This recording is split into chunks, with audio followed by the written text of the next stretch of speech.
عزیز طلبہ اور طالبات، السلام علیکم۔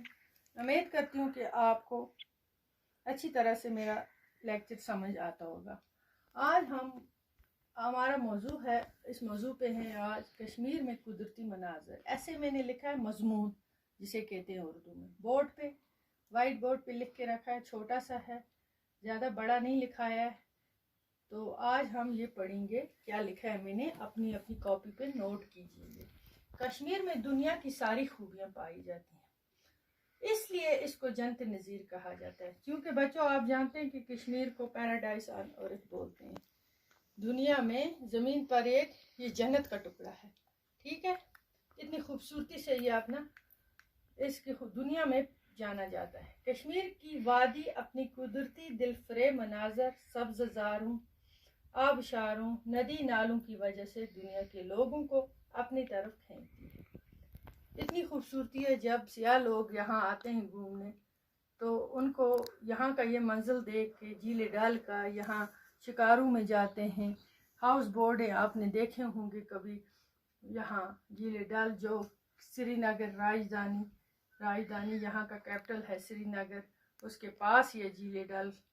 تو باقی یہاں کے گلمرگ، پہلگام، صحت افزا مقام اتنے خوبصورت، اور یہاں کچھ مغلوں کے ٹائم کے باغات ہیں جو بہت سارے، چشمہ شاہی ہے، شالیمار ہے، نشاد باغ ہے، یہ مغل بادشاہوں کے دور میں بنائے گئے ہیں، انہوں نے ہی یہ بنائے، تعمیر کیے ان سے، اور یہاں اس چاند لگ جاتے ہیں اس کی خوبصورتی میں۔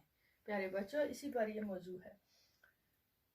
کشمیر کی وادی اپنی قدرتی دلفریب مناظر، سبز زاروں، آبشاروں، ندی نالوں کی وجہ سے دنیا کے لوگوں کو اپنی طرف کھینچتی ہے۔ دنیا کا کوئی مقام اس کا ہمسر نہیں، کوئی مقام، کوئی دنیا میں ایسی جگہ نہیں ہے جو کشمیر جیسی ہے خوبصورت۔ اس کے آس پاس پہاڑ سبز لباس پہنے ہوئے کھڑے ہیں۔ وادی کشمیر جو ہے، اسے کہتے ہیں وادی کشمیر جو ہے، چاروں طرف پہاڑوں میں ہے، چاروں طرف پہاڑ میں، بیچ میں یہ انگوٹھی کی طرح، ایک نگینے کی طرح، جیسے انگوٹھی میں نگینہ گڑا ہوتا ہے اس کی طرح یہ اسی کے مانند ہے، چاروں طرف پہاڑ ہیں۔ کشمیر کے بیچوں بیچ گویا پتھر کی انگوٹھی میں یہ لکھا ہے میں نے، زرمرد کا نگینہ جڑا ہے۔ جھیل ڈل کا نظارہ دیکھنے کے لائق ہے۔ یہ جھیل ڈل کشمیر کی راجدھانی سری نگر کے پاس ہے، راجدھانی کیپٹل جو سری نگر کا، ہمارا کیپٹل ہے سری نگر کا، اس کے آس پاس ہے۔